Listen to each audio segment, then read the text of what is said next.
ಎಲ್ಲರಿಗೂ ನಮಸ್ಕಾರ. ಇವತ್ತು ನಾವೊಂದು ಬಹಳ ಮುಖ್ಯವಾದ ವಿಷಯದ ಬಗ್ಗೆ ಮಾತಾಡೋಣ. ಅದೇನಪ್ಪಾ ಅಂದ್ರೆ ಮೆಂಟಲಿ ಮತ್ತೆ ಇಮೋಷನಲಿ ಸ್ಟ್ರಾಂಗ್ ಆಗೋದು ಹೇಗೆ ಅಂತ. ಧೈರ್ಯಂ, ಮೋಟಿವೇಶನ್ನ ಕೆಲವು ಸೂಪರ್ ಐಡಿಯಾಗಳನ್ನ ಇಟ್ಕೊಂಡು ನಮ್ಮ ಆಲೋಚನೆ, ನಮ್ಮ ಭಾವನೆಗಳನ್ನ ಹೇಗೆ ಕಂಟ್ರೋಲ್ ಮಾಡೋದು ಅಂತ ಕಲಿಯೋಣ. ಓಕೆ, ಹಾಗಿದ್ರೆ ಶುರು ಮಾಡೋಣ ಬನ್ನಿ.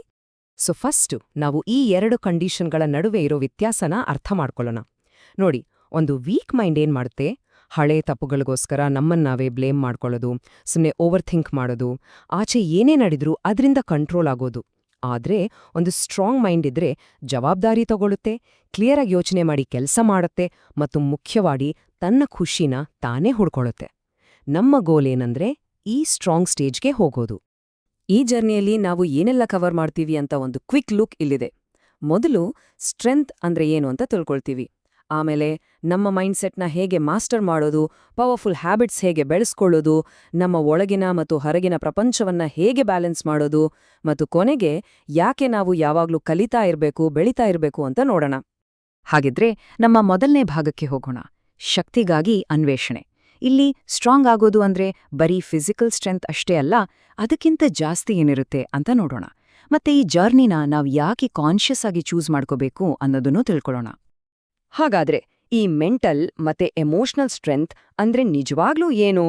ಇದು ಸುಮ್ನೆ ಕಷ್ಟಗಳನ್ನ ಸಹಿಸ್ಕೊಳ್ಳೋದಲ್ಲ, ಬದಲಾಗಿ ನಮ್ಮ ಯೋಚನೆಗಳು, ನಮ್ಮ ಫೀಲಿಂಗ್ಸ್ ಮೇಲೆ ಕಂಟ್ರೋಲ್ ಇಟ್ಕೊಂಡು ಹೊರಗಡೆ ಪರಿಸ್ಥಿತಿ ಹೇಗೇ ಇರ್ಲಿ ನಾವು ಅನ್ಕೊಂಡ ದಾರಿಲಿ ಮುಂದೆ ಹೋಗೋ ಕೆಪಾಸಿಟಿ, ಅಂದ್ರೆ ನಮ್ಮ ಲೈಫ್ ಸ್ಟೇರಿಂಗ್ ವೀಲ್ ನಮ್ಮ ಕೈಗೆ ತಗೊಳ್ಳೋ ಥರ.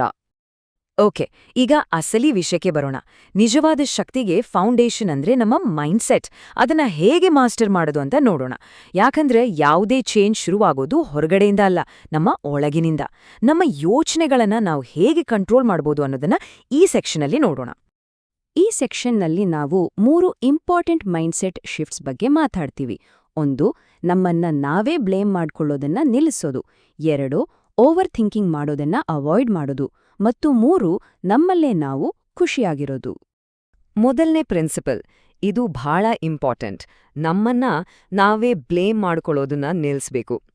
ಏನಾಗುತ್ತೆ ಅಂದ್ರೆ, ಹಳೇ ತಪ್ಪುಗಳ ಬಗ್ಗೆನೇ ಯೋಚನೆ ಮಾಡ್ತಾ ಇದ್ರೆ ನಾವು ಅಲ್ಲೇ ಸ್ಟಕ್ ಆಗ್ಬಿಡ್ತೀವಿ. ಅದರ ಬದಲು ಪಾಸಿಟಿವ್ ಆಗಿ ಮುಂದೆ ಏನ್ ಮಾಡಬೇಕು ಅಂತ ಫೋಕಸ್ ಮಾಡಿದ್ರೆ ಒಂದು ಸ್ಟ್ರಾಂಗ್ ಫೌಂಡೇಶನ್ ಹಾಕಿದ ಹಾಗೆ ಆಗತ್ತೆ. ಎರಡನೇ ಪಾಯಿಂಟ್, ಓವರ್ ಥಿಂಕಿಂಗ್. ಜಾಸ್ತಿ ಯೋಚನೆ ಮಾಡೋದು, ಜಾಸ್ತಿ ಅನಲೈಸ್ ಮಾಡೋದು ನಮ್ಮನ್ನ ಒಂಥರ ಪ್ಯಾರಲೈಸ್ ಮಾಡ್ಬಿಡುತ್ತೆ. ಸುಮ್ನೆ ಯೋಚನೆಗಳ ಸುಳಿಲಿ ಸಿಕ್ಕಾಕೊಳ್ತೀವಿ. ಅಸಲಿ ಸ್ಟ್ರೆಂತ್ ಬರೋದು ನಮ್ಮ ಮೇಲೆ ನಂಬಿಕೆ ಇಟ್ಟು ಧೈರ್ಯವಾಗಿ ಮುಂದೆ ಹೋಗೋದ್ರಿಂದ, ಪ್ರತಿಯೊಂದನ್ನೂ ಅತಿಯಾಗಿ ವಿಶ್ಲೇಷಣೆ ಮಾಡೋದ್ರಿಂದ ಅಲ್ಲ. ಮೂರನೇ ಪ್ರಿನ್ಸಿಪಲ್, ನಮ್ಮಲ್ಲೇ ನಾವು ಖುಷಿಯಾಗಿರೋದು. ಇದರರ್ಥ ಪ್ರಾಬ್ಲಮ್ಸ್ ಇಲ್ಲ ಅಂತಲ್ಲ, ಬದಲಾಯಿಸೋಕಾಗ್ದೇ ಇರೋ ವಿಷಯಗಳನ್ನ ಒಪ್ಕೊಂಡು ಯಾವುದನ್ನ ನಾವು ಚೇಂಜ್ ಮಾಡ್ಬೋದೋ ಅದ್ರ ಮೇಲೆ ಫೋಕಸ್ ಮಾಡೋದು. ಹೀಗೆ ಮಾಡಿದ್ರೆ ನಾವು ಈಗ್ಲೇ ಈ ಕ್ಷಣದಲ್ಲೇ ಖುಷಿಯಾಗಿರ್ಬೋದು. ಈ ಒಂದು ಲೈನ್ ನೋಡಿ, ನಾನಿವತ್ತು ಸಕ್ಸಸ್ಫುಲ್ ಆಗದೆ ಇರಬಹುದು, ಆದ್ರೆ ನಾನಿವತ್ತು ಖುಷಿಯಾಗಿರ್ಬಲ್ಲೆ. ಇದು ಎಷ್ಟು ಪವರ್ಫುಲ್ ಅಲ್ವಾ? ಸಕ್ಸಸ್ ಒಂದೇ ದಿನದಲ್ಲಿ ಸಿಗಲ್ಲ, ಆದ್ರೆ ಖುಷಿಯಾಗಿರೋದು ನಮ್ಮ ಚಾಯ್ಸ್.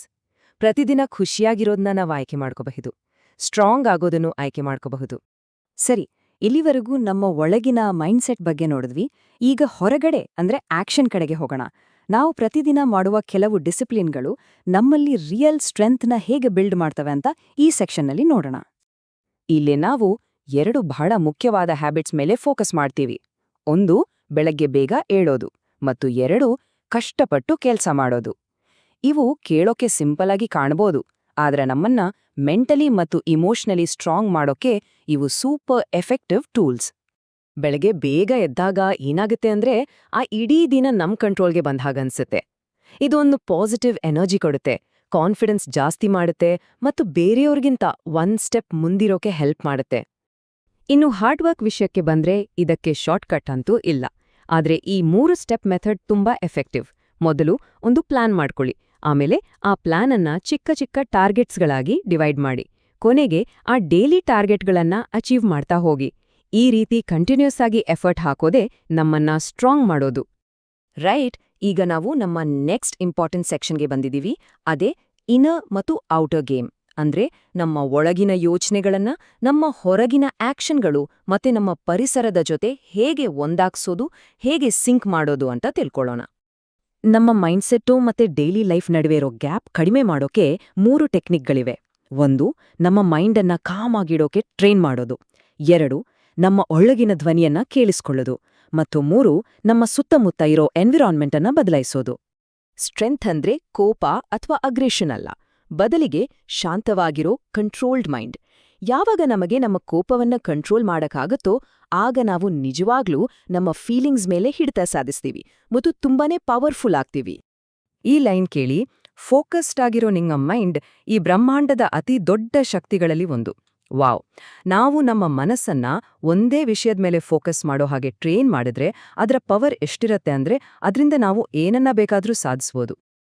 ನೋಡಿ, ಕಂಟಿನ್ಯೂಸ್ ಆಗಿ ಗ್ರೋ ಆಗ್ಬೇಕಂದ್ರೆ ನಮ್ಮನ್ನ ನಾವು ಅರ್ಥ ಮಾಡ್ಕೊಳ್ಳೋದು ಮತ್ತೆ ಸರಿ ಇರೋ ಜನರ ಜೊತೆ ಇರೋದು ಎರಡೂ ಇಂಪಾರ್ಟೆಂಟ್. ನಮ್ ಜೊತೆ ನಾವು ಕನೆಕ್ಟ್ ಆದಾಗ ನಮ್ಮ ಗೋಲ್ಸ್ ಕ್ಲಿಯರ್ ಆಗತ್ತೆ. ಹಾಗೆ ನಮ್ಮನ್ನ ಸಪೋರ್ಟ್ ಮಾಡೋ ಫ್ರೆಂಡ್ ಸರ್ಕಲ್ ಇದ್ರೆ ನಮ್ಮ ಬೆಳವಣಿಗೆಗೆ ತುಂಬಾನೇ ಹೆಲ್ಪ್ ಆಗುತ್ತೆ. ಫೈನಲಿ ನಮ್ಮ 5ನೇ ಭಾಗಕ್ಕೆ ಬರೋಣ. ಕಲಿಯುತ್ತಾ ಇರಿ, ಬೆಳೆಯುತ್ತಾ ಇರಿ.